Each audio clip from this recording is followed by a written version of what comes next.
And we are live. Hello, everybody, and welcome to Forever Rugby on Forever Sports. I am one of many outraged, disgusted, and very pissed off Springbok fans. And we are now going to rate the players. I don't think this is going to be pretty at all.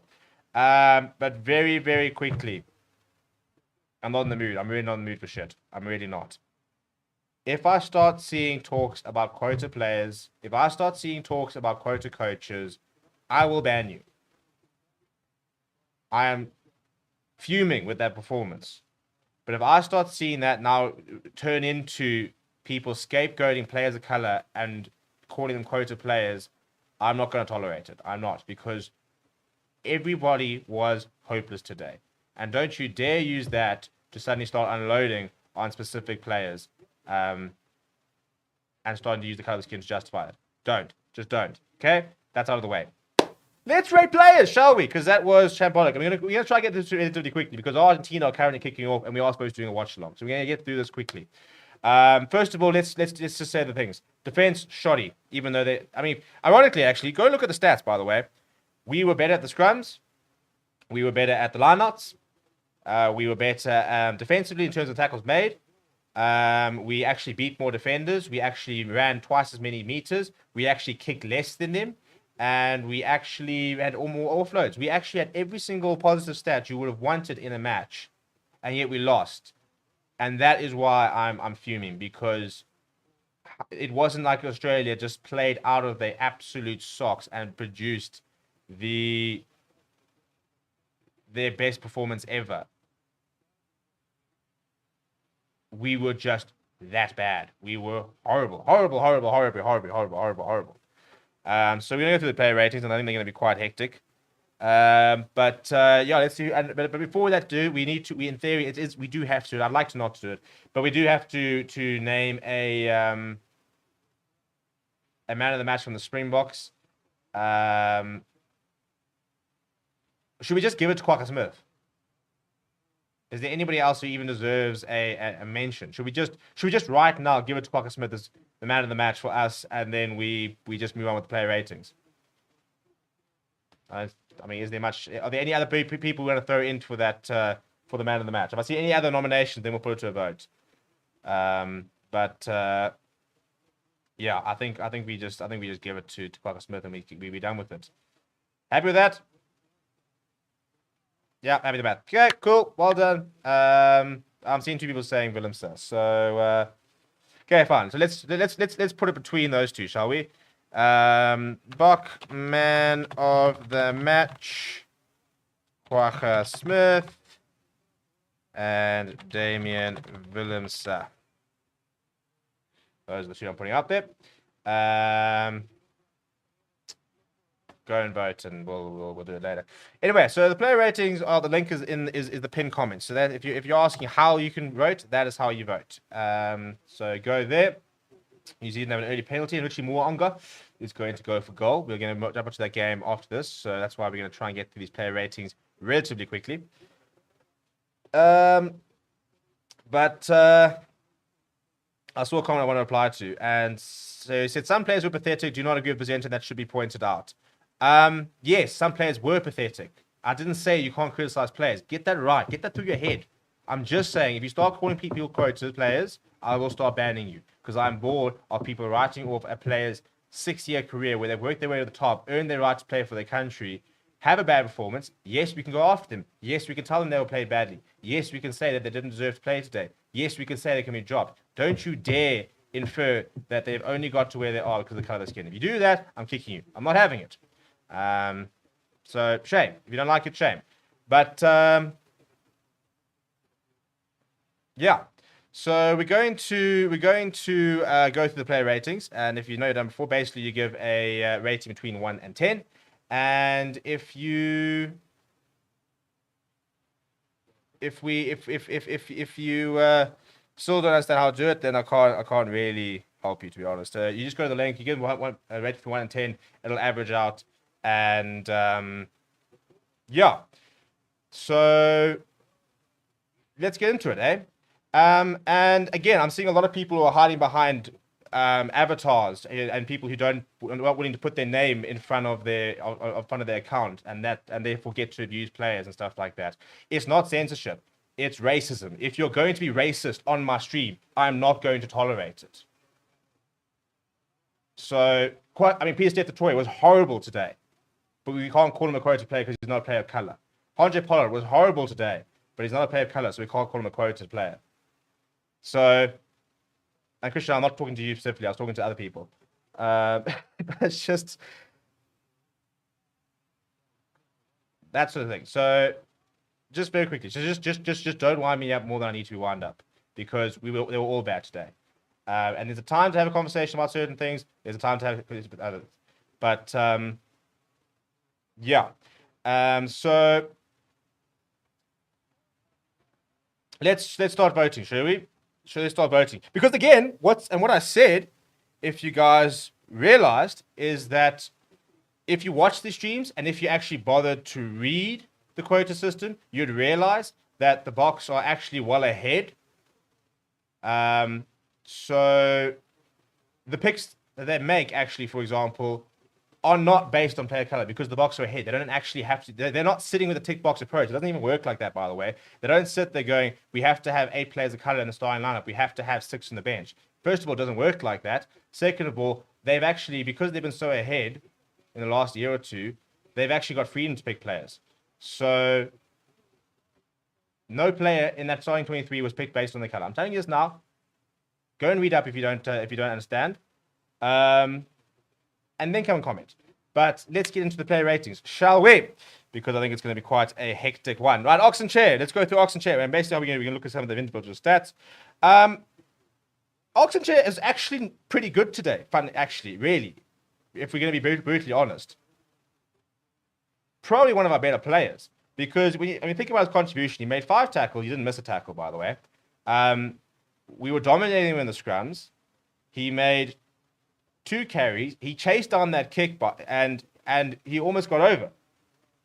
So Oxley actually played pretty well. Him and France were actually pretty decent in the first half. So to be honest, I'm going to give Oxley a 7, and I'm going to be annoyed at what he's going to get, because I think people are going to freak out based on what was happening. 6.5, actually, I take it all back. I doubted you, and you have stuck with him, because he actually played pretty well. So fair enough, because I think Oxley was under a lot of pressure coming into the game.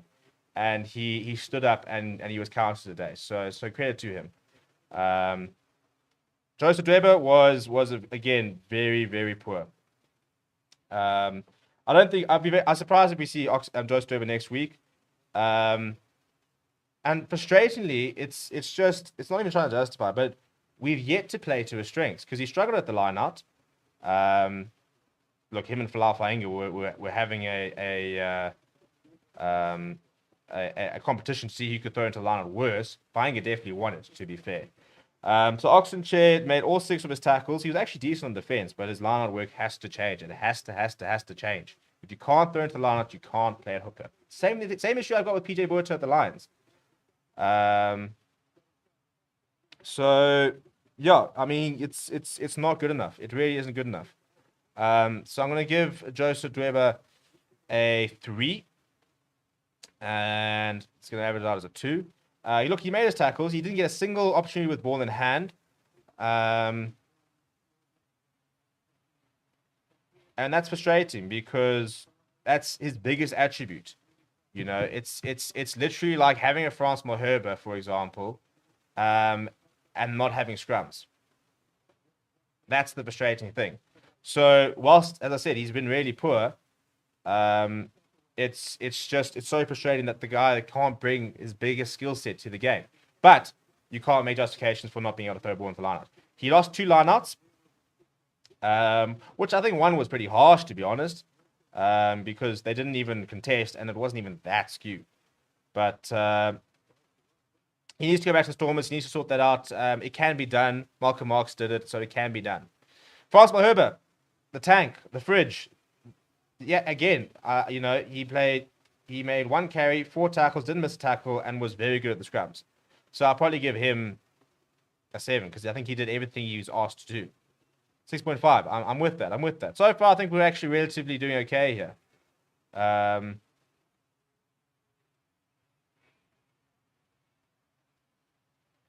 nice. First of all, it's nice to know that we've sorted out the system itself, which is cool. But now we're moving to our locks, and these are again interesting ones to rate, because I thought that Diagra actually played pretty well. Had his mistakes, but the man beat one defender, made one offload, made a clean break, gained 37 meters in his 6 carries. He won 2 lineouts, made 10 tackles, missed 2. Won 2 turnovers, lost 2 turnovers. So Lord was actually pretty good. Eben, we're going to start with Eben, was a bit quieter, not his best game. 7 tackles, missed 1, 11 meters gained, but he beat 3 defenders and 6 carries. So I'm probably leaning towards maybe 7 for both of them. I don't know if I'm ready to give 8s for a performance like that. Not that either of them were ever at fault for the tries we conceded. But I'll probably just give them 7s. I thought they were actually, and that's why they both played the full game, because 6.5, that's fine. Diagra, hopefully 6.5. 7, I'm happy with that. Happy with that. Yes, look at us being on the same wavelength. And I also see that the comments have calmed down a little bit. I'm not seeing any quoted comments, which is lacquer. So I appreciate you guys for keeping my sanity, because yeah, I was on Twitter and that's all I was seeing. It wasn't targeted at you people, so please don't feel like come on here and I'm just going after you guys. It's just, that's always the problem. You know, we come onto Twitter and everybody just loses it, and it's just stupid shit to say, and it pisses me off. But you guys are keeping me sane, and I'm enjoying the chat, 'cause I'm seeing a couple of good comments here.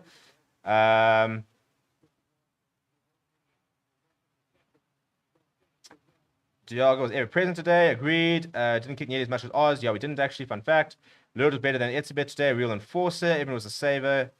Our locks were fine. Our back row was a problem today. Agreed. Samantha Halton, thanks for the super chat. I think that's a bit of a hint.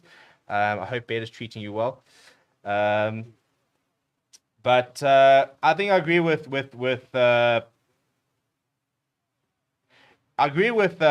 Grant. Our back row was poor, but I feel like they were poor more as a unit than individually, because this man, Peter Steph Toy, we're gonna have to have a Peter Steph Toy conversation, unfortunately, because our world player of the year is playing like a bit of a palooka at the moment. So Sia Khaleesi made 3 carries, made 10 meters, beat 2 defenders, made 10 tackles, 2 turnovers, 2 missed tackles. Sia also actually had 2 very good turnovers, very intelligent turnovers. And I actually, as I said, I actually thought that Sia played pretty well. H says, forever rugby always taxes based, and realize then these are not totally hysterical. No, look, I think if you're a regular and flipping New Zealand just scored, if you're a regular here, you know I'm not attacking you. But unfortunately, we get people who come on here for once and then they just spam the comments. So it's more like weeding out those people, and then we stick to the regulars here, because the regulars and the people that come back, you guys have a lot of sense. So we just got to weed out the poor people. You know, it's a bit like Darwin's theory. You got to get rid of the weaker ones, and then we move. But I thought Khaleesi was one of the few people, especially in the first half. He actually added a bit of a catalyst sometimes, because he had a couple of steals, and he had energy to the end. Actually, it's a while since I've seen him play with that much energy for a full 80. Because we looked pretty unfit throughout the entire match. He actually didn't look too bad. So I'm gonna give Sia 7. I thought that he was all right. 7.5. That's interesting. That's very interesting. First one that's gone above what I've rated. Ethan says Khaleesi was completely outplayed by his opposite number. Well, his opposite number did score a brace, because his opposite number is technically Fraser McBride. But Mwanga has pulled a Pollard and missed it, so 5 points to 3. You need to get this on team again. Bring up my thing. But we're gonna have to have a conversation about Peter Steph Toy, because what has happened? What has happened, and for how long do we persist? And that's the problem. How long do we persist? Because the stats read all right, 2 carries, 60 meters, 1 offload, 7 tackles, 1 missed tackle. But he was horrible today. Horrible today. Both kickoffs down the middle is supposed to be his territory. He and Damon de Linda. The second one went through his legs, through his hands. He made 2 line breaks quickly to try and get up quickly for the defense, and then kind of created space. He was horrible. He was unfortunately horrible, and you kind of hope it's just not a case of he's playing in Japan. Therefore, but I don't know what to do about him, because I'm going to give him a 3. Could even be a 2. 2.5. Well, I'm just glad that we're all on the same page. Yeah, he was just not good. And that's an interesting point that H are making, saying that Kwaka went to Japan and gotten better. But it is a problem that our Japanese players have taken a while to get going, and they all have, because Franco Mostert was a bit slow, but now he's playing pretty good rugby. And I'll be quite tempted to start Franco Mostert at 7 next week, to be honest. But Peter Setzatoy just hasn't looked like his usual self.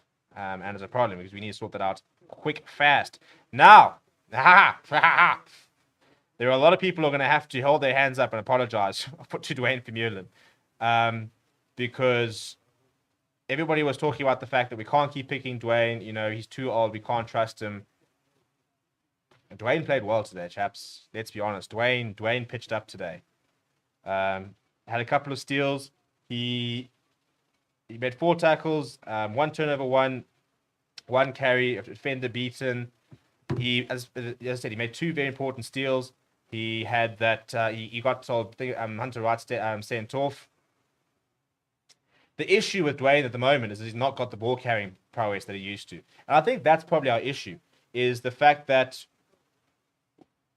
we miss the ball carrying ability of PSDF Toy and Duane Vermeulen, because Duane Vermeulen is no longer sort of the barraging ball carrier he is. And so people compare him to an Evan Roos. Now, Duane will do will do a lot of things differently to what Evan Roos does. But the problem with is that we don't have a ball carrier within that loose trio, which is really bashing down defenses. And do you, for example, play an Ulrich Lowe at 7 and you keep Duane Vermeulen at 8 and you use Ulrich Lowe as your ball carrier? Or do you go with Evan Roos at 7, but then you need somebody to do some of the other parts of the 8th man that Evan Roos doesn't do as well? So, you could, for example, have Sia Khaleesi, Kwaka Smith, and Evan Roos as a loose trio, but then you need Evan Roos to do a lot of dirty work as well. Ulrich Lowe, for example, I think brings quite a lot to the party. I would go Ulrich Lowe, Kwaka Smith, and Sia Khaleesi next week as our loose trio. That's what I probably would do, because I think PSF Toy probably doesn't deserve to start next week.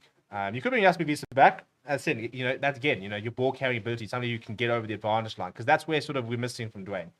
So I'll probably give Duane, but also I'll probably give him a 6, because he wasn't bad. I think he was good, but I think that we miss his ball carrying abilities because he's not where he used to be. Now that comes into a very big question.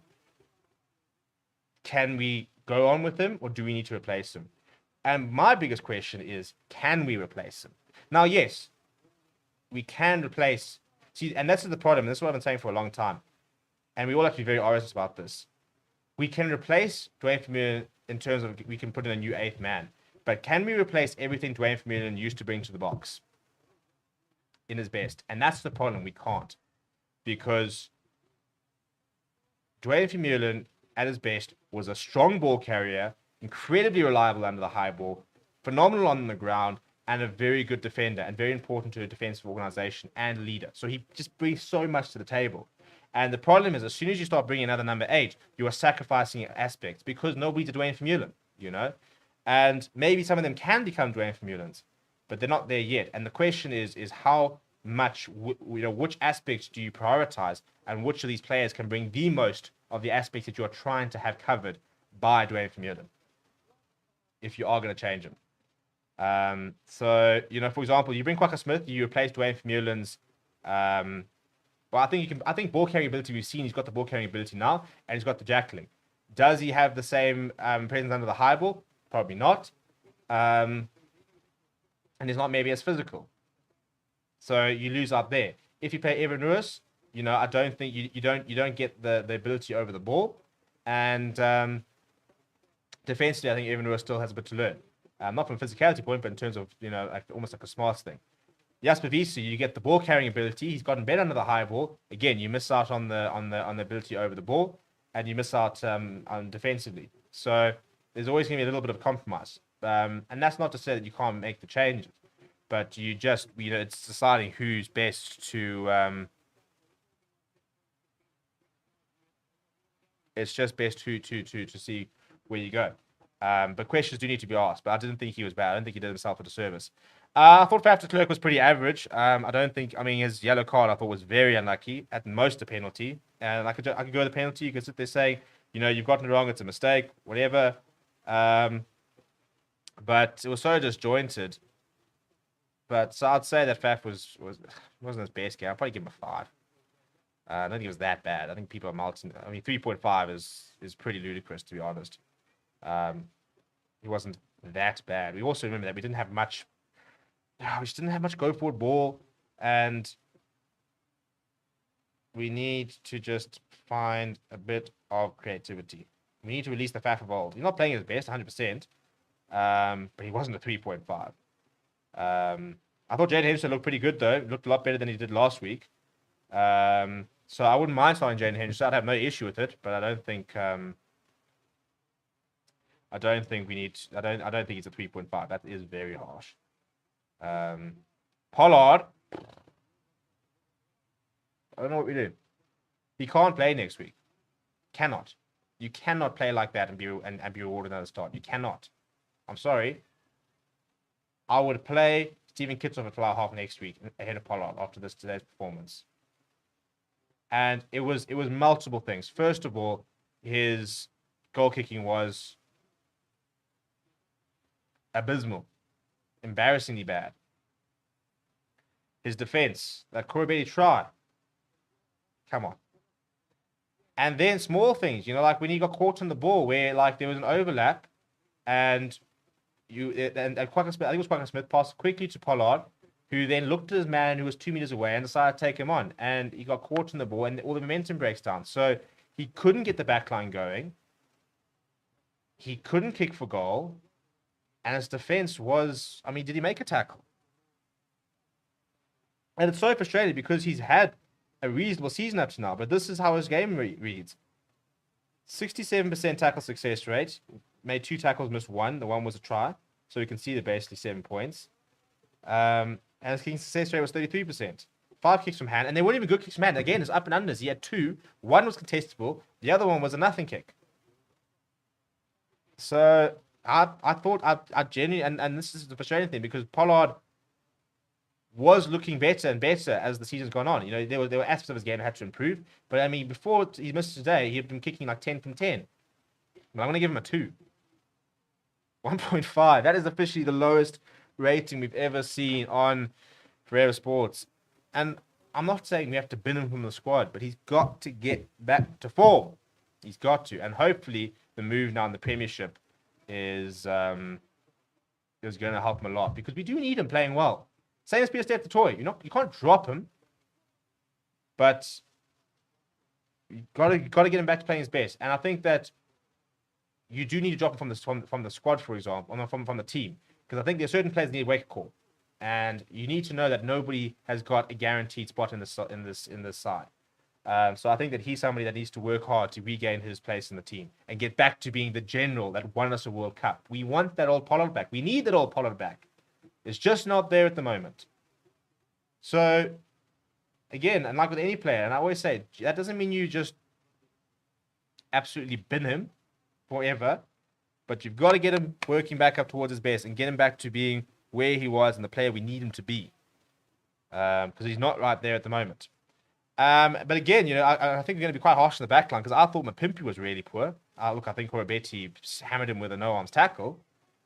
Um,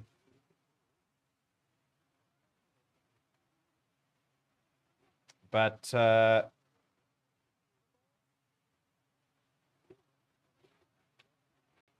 yeah, he's just didn't look very good with ball. Look, he made his tackles, but he comes off the wing a lot of the time. There's a lot of gaps on the outside.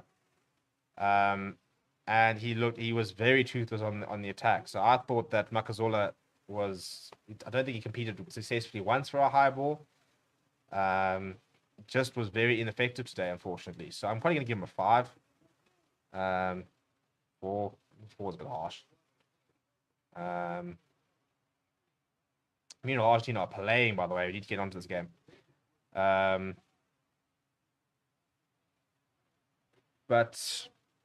the same thing with Mapimpi, we need to get him back to playing well. We need to get him ball in hand, we need to give him opportunities. But yeah, it was his defensive work today which worried me a little bit. Damon de Linda again as well. Speaking of players who are concerned, not playing well at the moment, and I think probably we need to see somebody else at 12. And I'm very happy for that to be Damon Willemse. I'm very happy for that to be Andre Esterhuizen, but I think we do need a change. I think de Linda does need a bit of Argentina rugby is just so nice to watch. We do need to try somebody else there. So de Linda's game reads as follows. He made 8 tackles, missed 1 turnover, 1, 20 meters gained, 5 passes. I'd love to see how many carries he actually had. But again, I think in the same breath as Pollard, I think de Linda needs to go back and work on it. So I'm going to give him a 4. I don't think it's as bad as everybody else. 3, so people got down quite a lot lower than me. Lekanya was pretty average today. I mean, he wasn't bad. He had a couple of good moments. I mean, he made all his tackles, but didn't manage to affect the game as much. Although actually, now that I think about it, he had a couple of decent moments. He beat a couple of defenders. He just can't do it all himself, can he? So I'm trying to decide between a 6 and a 7 for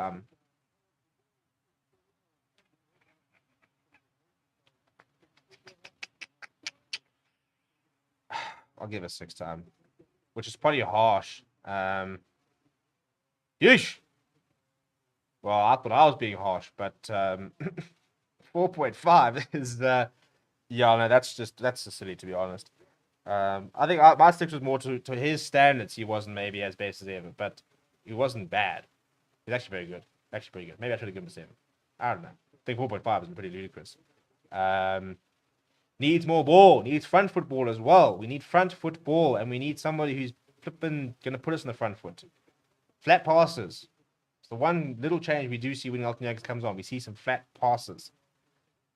Galant, I'll give a 5. Wasn't his day. 4, yeah. Yeah. Tried a few things, not really his position. He's probably going to have to play there again next week because we don't have another option at 14. Oh, David Willemse was actually solid. I'm actually going to give David Willemse an 8. I'm proud of David Willemse. I'm proud of the fact that this man has, everybody's up here with me. I'm proud of David Willemse. I think that he's taken a lot on the chin. He's taken a lot of abuse. He's had to really graft and get back into his best, but he's playing some really great rugby. Corner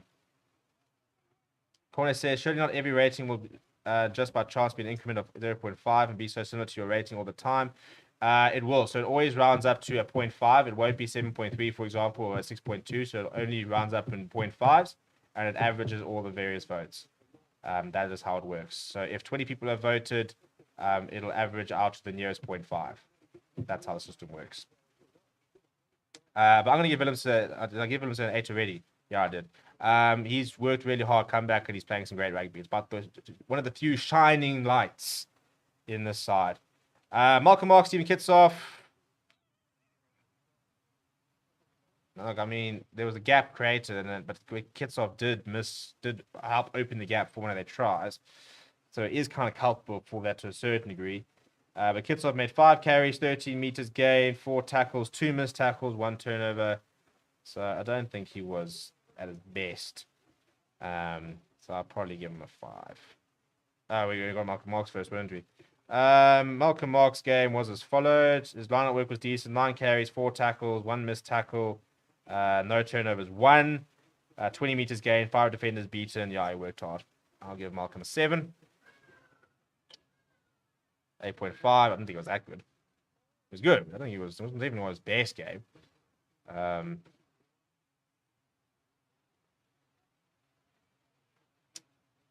Kitsop, again, I said I was going to give him a 5, I think. Yeah, that's about fair. Vincent Koch, I'll give a 5. Yeah, it's going in. Franco Mostert, I actually thought Franco Mostert was pretty good. He gave away a silly penalty. We sort of slipped. But he got around the park. He made a steal. He was all right. I'll give him a 6. 5.5, that's fine. Quacka the Goat, going to give him an 8. We're just going to step this up a little bit.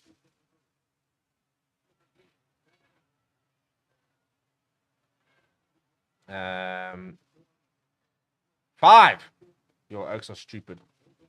I'm waiting to see another Quacka Smith's too small. I mean, the guy, he came on. He made 6 carries, by the way. He gained 57 meters, beating 1 defender, 1 clean break, scored 2 tries, made 4 tackles, didn't miss a single tackle, 1 turnover. Like, literally, what more do you want the chap to do? 5. You stupid. Come on. Come now.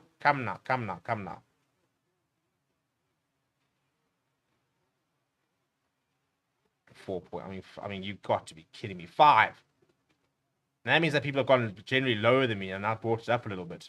You guys are... what am I supposed to do with this? It was going so well until then. Jane Hendrickson looked pretty sharp when he came on. I'll give him a 6. That didn't really have much to do. Alton Yankees. This is going to be funny because he came on and made 1 tackle.